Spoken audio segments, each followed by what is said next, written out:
সব ভুলে গেছেন, সবার নাম ভুলে গেছে। আর এমএলএ সাহেব বলে সবার নাম বলতে হবে না। আমাদের রাজনৈতিক অভিভাবক, আমাদের কি বলবো, আমার মাথার উপরে আমাদের ছাতা, ও সব বারই বলার পরে আর কিছু বলার থাকে না, সব ভুলে গেছে। আর আমি আমার অভিভাবককে বসিয়ে রেখে আমি কোনো কথা বলবো না। তার কথা শোনার জন্য আমরা অধীর আগ্রহে বসে আছি। আর এইসব যারা পাভার নেওয়ার জন্য এসছেন তারাও বসে আছে। তাই আমি আমার বক্তব্য আমি এখানেই শেষ করছি। এমএলএ সাহেব যেটা বলবে সেইটাই আমরা শুনব। থ্যাংক ইউ আনন্দাকে। এখন বক্তব্য রাখার জন্য অনুরোধ করছি আমাদের অত্যন্ত প্রিয় অভিভাবক, যার নেতৃত্বে, নির্দেশে, প্রচেষ্টায় গোটা ভাঙড়ে সাধারণ মানুষ আজকে আনন্দে আত্মহারা, আমাদের অভিভাবক, ভাঙড় বিধানসভার পর্যবেক্ষক, ক্যানিং পূর্বের জনপ্রিয় বিধায়ক, রাজ্য তৃণমূল কংগ্রেসের সাধারণ সম্পাদক সম্মানীয় শওকত মোল্লা মহাশয়কে তার মূল্যবান বক্তব্য রাখার জন্য অনুরোধ করছি।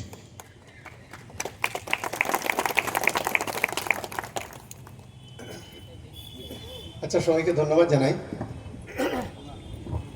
আজকে একটা ছোট অনুষ্ঠান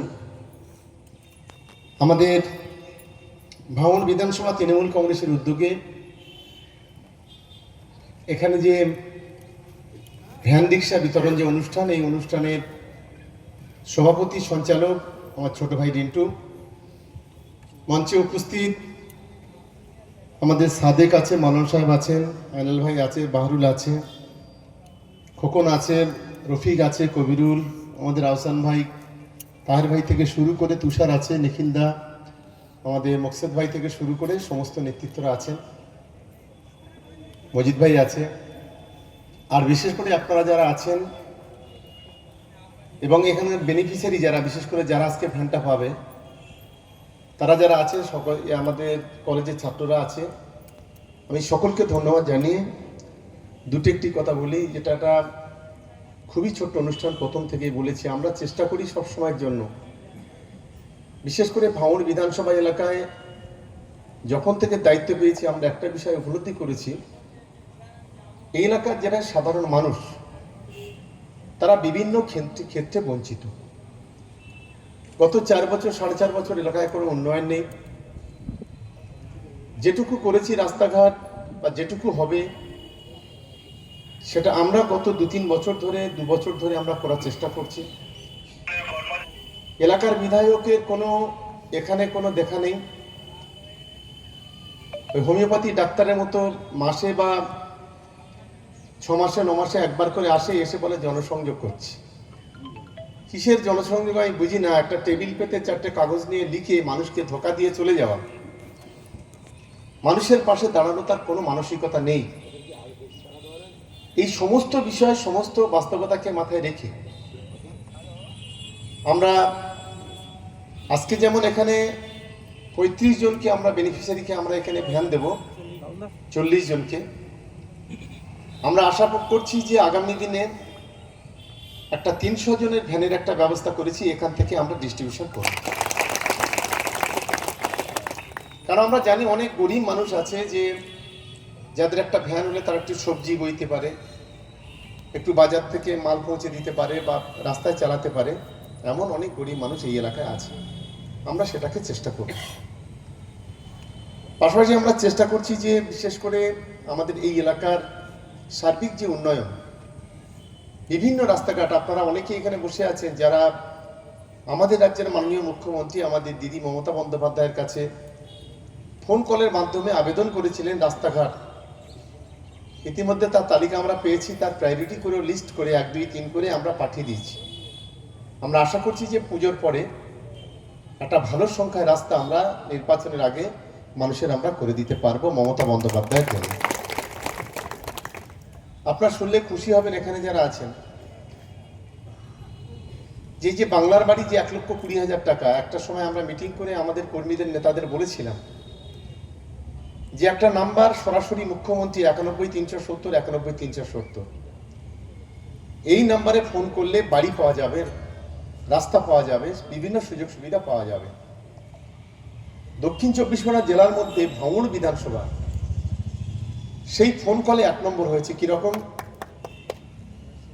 দক্ষিণ চব্বিশ পরগনা জেলার যে 31টি বিধানসভা আছে, 29টি ব্লক আছে, এই ব্লকের মধ্যে সবচেয়ে বেশি বাড়ি অর্থাৎ 5,500 ক্যানিং এই ভাঙড়টুয়ে, আর এখানে প্রায় 1,000, 6,500 বাড়ি সরাসরি ফোন কলে মমতা বন্দ্যোপাধ্যায়ের জন্য এই এলাকার গরিব মানুষ পেয়েছে।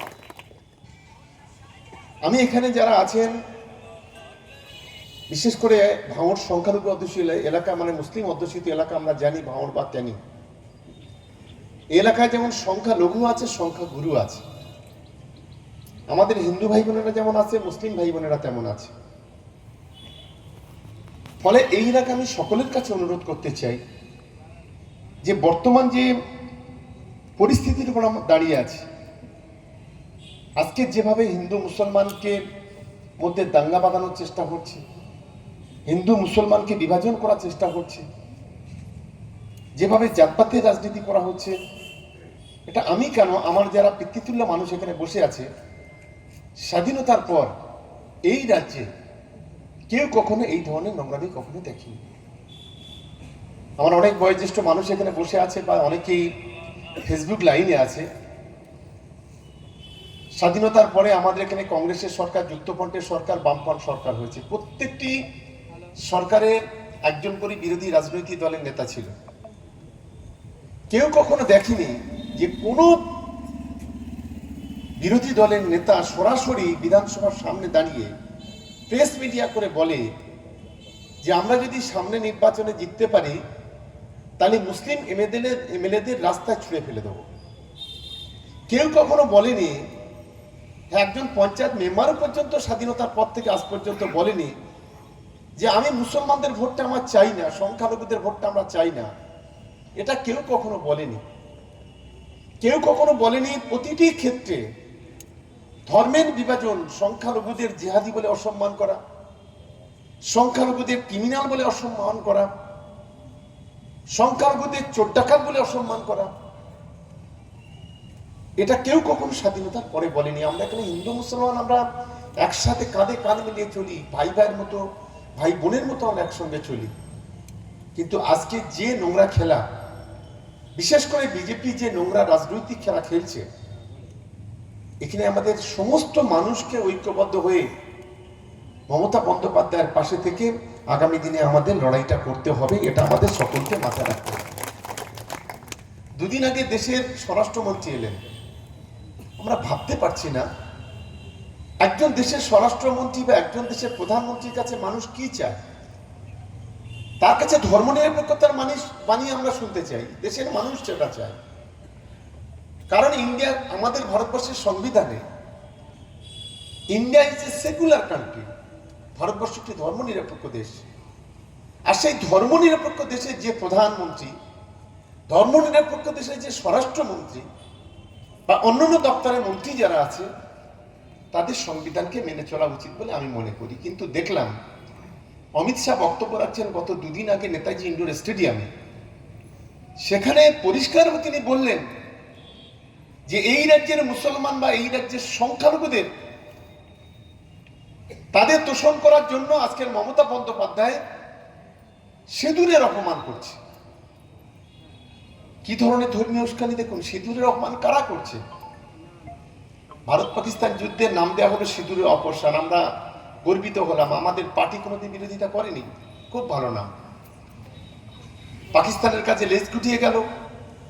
ডোনাল্ড ট্রাম্প বলল যে যুদ্ধ বন্ধ করে দিল। কিন্তু তারপরে আমরা দেখলাম সেই সিঁদুরকে নিয়ে রাজনীতি শুরু হলো। দুজন পুলিশ অফিসার ডিউটি করছে মহিলা, তাদের কপালে সিঁদুর ঘষে দিচ্ছে, বাড়ি বাড়ি সিঁদুর নিয়ে যাচ্ছে। এখানে যারা হিন্দু ভাই বোনেরা আছে তাদের বলি, সনাতন ধর্মে বিশেষ করে হিন্দু মা বোনেদের কাছে সিঁদুর হলো সবচেয়ে পবিত্র। কারণ যখন তাদের বিয়ে হয় সেই পবিত্র সিঁদুর তার স্বামীর তার কপালে তুলে দেয়। স্বামীর দেওয়া সিঁদুর না পরে কোথায় কোনো বিজেপির চামচা সিঁদুর নিয়ে যাবে সেটাই পরে দিতে হবে। এবং পুলিশ কর্মীদের, মহিলা পুলিশ কর্মীদের সিঁদুর নিয়ে কপালে ঘষে দিচ্ছে। নোংরামি কোন জায়গায় হচ্ছে দেখুন। প্রতিটি ক্ষেত্রে মানে নোংরামি, প্রতিটি ক্ষেত্রে সাম্প্রদায়িকতা। তাই আমি সকলকে অনুরোধ করব যে বিশেষ করে আমরা এখানে হিন্দু মুসলমান যারা আছি, বাংলাতে মমতা বন্দ্যোপাধ্যায় ছাড়া, অভিষেক বন্দ্যোপাধ্যায় ছাড়া বিকল্প কোনো রাস্তা নেই। আজকের মমতা বন্দ্যোপাধ্যায়ের নেতৃত্বে যেভাবে আজকে সরকার চলছে, মানুষ যেভাবে শান্তিতে আছে, গরিব খেটে খাওয়া মানুষ, নিম্নবিত্ত মানুষ, কৃষক, শ্রমিক, ক্ষেত মজুর, ছাত্রছাত্রী, বার্ধক্য মানুষ, বিধবা মানুষ, প্রতিবন্ধী মানুষ, সমাজের সর্বস্তরের মানুষ যেভাবে শান্তিপূর্ণ অবস্থার মধ্যে আছে, সেটাকে রক্ষা করতে গেলে আগামী দিনে এই ভাঙড় বিধানসভা মমতা বন্দ্যোপাধ্যায়, অভিষেক বন্দ্যোপাধ্যায়ের হাতে তুলে দিতে হবে। এটাই আমাদের সফল হওয়া উচিত বলে আমি মনে করি। আমরা আপনাদের সঙ্গে আছি। দেখুন, কে তৃণমূল কংগ্রেসে ভোট দেবেন আর কে তৃণমূল কংগ্রেসে ভোট দেবেন না, সেটা সম্পূর্ণ তার বিষয়। আমরা এই মানসিকতা নিয়ে আমরা রাজনীতি করি না। সেটা যদি করতাম তাহলে তো বলতাম এই 5 বছর আইএসএফ কে ভোট দিয়েছে ভাঙড়ের মানুষ, আইএসএফ জিতেছে, আইএসএফ কাজ করুক। কিন্তু আমরা এটা কোনোদিন ভাবি না। এলাকায় যদি রাস্তাঘাট করতে হয় সেটা তৃণমূল কংগ্রেস করছে, এলাকায় যদি পানীয় জলের ব্যবস্থা করতে হয় তৃণমূল কংগ্রেস করছে, এলাকায় যদি একটা বিদ্যুতের ট্রান্সফরমার পুড়ে যায় প্রথম ফোনটা আসে তৃণমূল কংগ্রেসের কর্মীদের কাছ থেকে। আজকে সরকারি পরিষেবা যদি বাড়ি বাড়ি পৌঁছে দিতে হয়, সে লক্ষ্মীর ভাণ্ডার বলুন, কন্যাশ্রী বলুন, রূপশ্রী বলুন, কৃষক বন্ধু বলুন, বিনা পয়সায় চাল বলুন, স্বাস্থ্যসাথী বলুন, যত রকম পরিষেবা আছে সেটা তৃণমূল কংগ্রেস দিচ্ছে। এই বিজেপির চামচা, আজকের বিজেপি এবং তার চামচাই দোসর হচ্ছে আইএসএফ, তারা কিন্তু কখনো কোনোদিন মানুষের কোনো পরিষেবা গত 4 বছর দিতে পারেনি। আমি নিশ্চিতভাবে মনে করি ভাঙড়ের শুভবুদ্ধি সম্পন্ন মানুষ, শিক্ষিত বুদ্ধিজীবী মানুষ, আপনারা রাজনৈতিক সচেতন, সামাজিক সচেতন, ধর্মীয় সচেতন মানুষ, আমি আশা করব যে আপনারা আগামী দিনে বাস্তব বিবেচনা করবেন। আমি বলে যাচ্ছি বলে আপনাকে বিশ্বাস করতে হবে এমন কিছু নয়। আপনারা নিজের বিবেক দিয়ে বিবেচনা করবেন যে আগামী দিনে কোনটা করা উচিত আর কোনটা করা উচিত নয়, আগামী দিনে কাদের পাশে থাকা উচিত আর কাদের পাশে থাকা উচিত নয়, এটাকে আপনাদের বাস্তব বিবেচনা করতে হবে।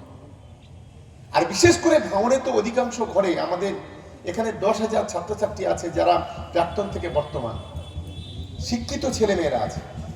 তাদের বর্তমান রাজনৈতিক প্রেক্ষাপট, বর্তমান রাজ্যের প্রেক্ষাপট, দেশের প্রেক্ষাপট, দেশ জুড়ে যে সাম্প্রদায়িকতা, দেশ জুড়ে যে বিশৃঙ্খলা, দেশের সংবিধানকে যে অপমান করা, এগুলো কারা করছে তাদের এই বিষয়টা ভাববার জন্য, দেখার জন্য বলবো। কারণ প্রত্যেকের হাতে অ্যান্ড্রয়েড মোবাইল ফোন, বিশ্বটা হাতের মুঠোয়, পৃথিবীটা হাতের মুঠোয়।